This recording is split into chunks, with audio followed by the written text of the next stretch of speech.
Hello students, welcome to edu মন্ত্র। তোমরা জানো যে তোমাদের সামনেই কিন্তু পরীক্ষা আছে, অর্থাৎ ডেসক্রিপটিভের যে পরীক্ষাগুলো, মেন্সের পরীক্ষা আছে, এবং সেই কথা মাথায় রেখে আমরা কি করছিলাম যে এর আগের বছরের প্রিভিয়াস ইয়ারের কোশ্চেন অ্যান্সারগুলো আমরা একটা করে নমুনা প্রশ্ন তোমাদের দেখাচ্ছিলাম। তো 2021-এ বেশ কিছু বিষয় নিয়ে আমরা আলোচনা করেছি। আজকেও 2021-এরই পত্র লিখনগুলি সম্পর্কে আমরা আলোচনা করব। পত্র লিখন বলতে সম্পাদকীয় পত্র লিখন, এবং এই সম্পাদকীয় পত্র লিখন কেমনভাবে লিখতে হবে তার বিস্তৃত আলোচনা আমার ভিডিওতে আছে। তোমরা চাইলে এই ভিডিওগুলো দেখে নিতে পারো, এবং এছাড়াও আরও অনেক পত্রের নমুনা আমি দিয়েছিলাম, সেই ভিডিওসগুলোকেও দেখতে পারো। চলে যাচ্ছে আজকের আমাদের পত্র লিখনের বিষয়।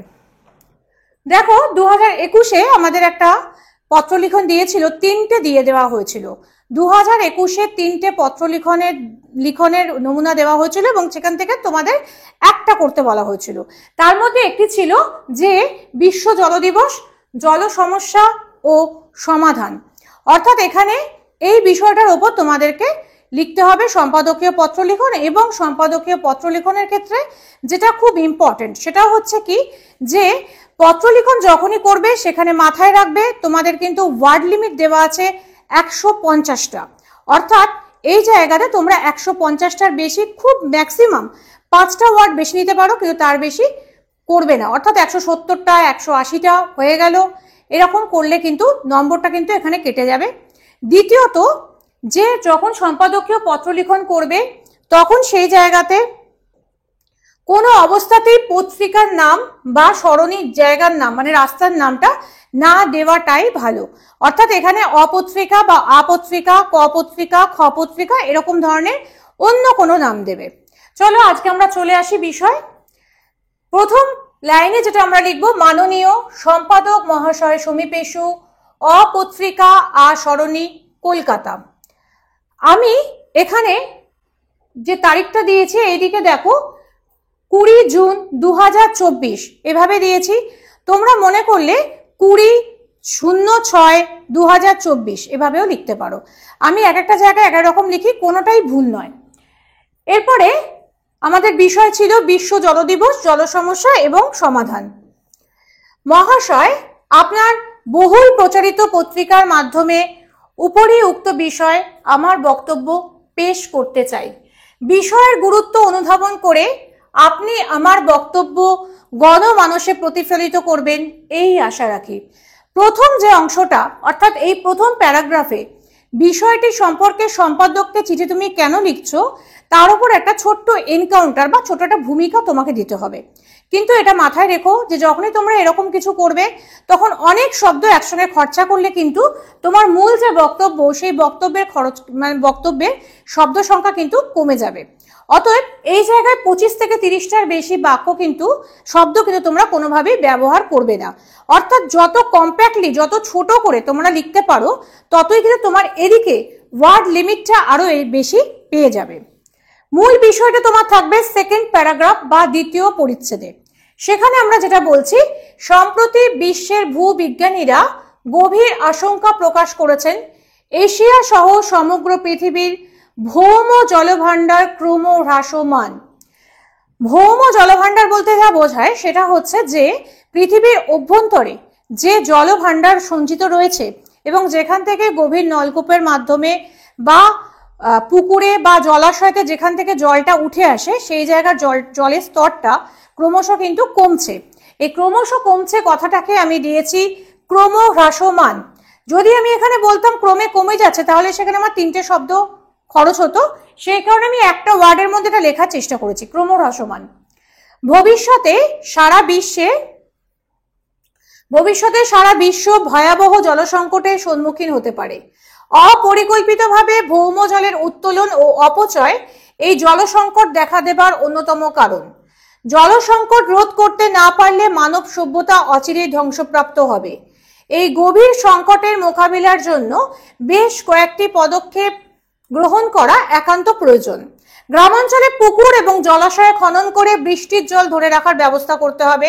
শহরাঞ্চলে উন্নত মানের বিভিন্ন যন্ত্রের ব্যবহার ও বহুতলগুলিতে পাইপলাইনের সাহায্যে ভূগর্ভস্থ জলকে মাটিতে পাঠানোর ব্যবস্থা প্রভৃতির মাধ্যমে জলের ব্যবহার সীমিত করতে হবে।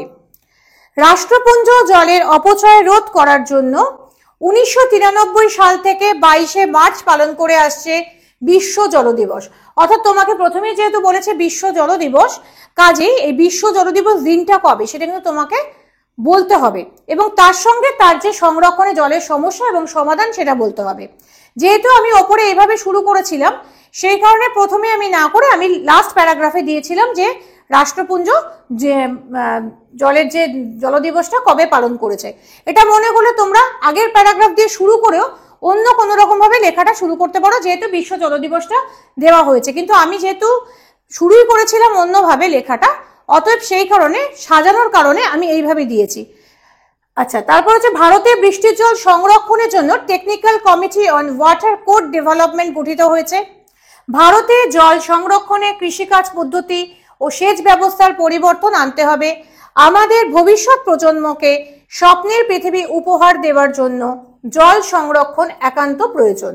বিনীত ক স্থান খ ধন্যবাদান্তে। ধন্যবাদান্তে আমার বলা হয়নি, ধন্যবাদান্তে কথাটা একটু সরে গেছে যে তোমার চওড়া করে করা রয়েছিল। ধন্যবাদান্তে কথাটা ঠিক এই জায়গাটা হলে খুব ভালো হতো, সেটা হচ্ছে যে এই জায়গাটা তোমরা এই ধন্যবাদান্তে কথাটা ব্যবহার করবে।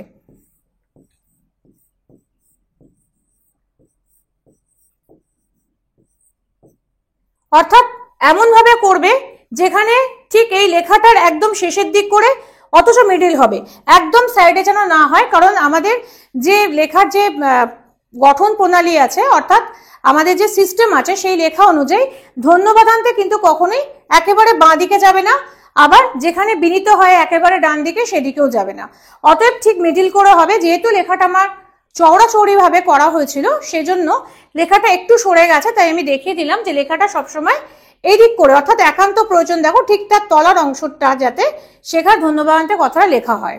আর বিনীতর পরে নিজের নাম কখনোই ব্যবহার করা যাবে না। অনেক সময় কোশ্চেন পেপারে দেওয়া থাকে যে তোমার নাম এবং ঠিকানার পরিবর্তে অ ব্যবহার করুন, ক খ ব্যবহার করুন বা XYZ ব্যবহার করুন। যদি কিছু এরকম দেওয়া থাকে তাহলে সেটাই লিখবে, নিজের ইচ্ছা মতন মনোমতো কিছু লিখবে না। আর যদি কিছু দেওয়া না থাকে সেক্ষেত্রেও নিজের নাম এবং ঠিকানার জায়গায় ক খ অ XY যা খুশি যেটা মনে হবে সেটা কিন্তু ব্যবহার করতে হবে।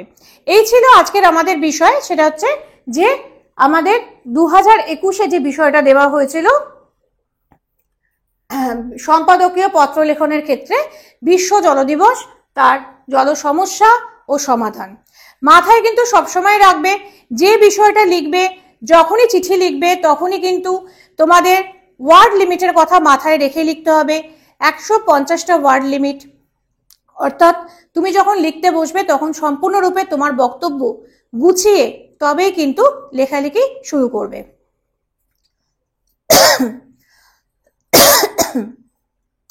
আমার ভিডিও তোমাদের কেমন লাগলো সেটা অবশ্যই কমেন্ট করে জানিও। ভালো লাগলে লাইক করো, বন্ধুদের মধ্যে শেয়ার করো এবং আরো অনেক ভিডিও পাওয়ার জন্য অবশ্যই এডুমন্ত্র চ্যানেলটিকে সাবস্ক্রাইব করতে ভুলো না।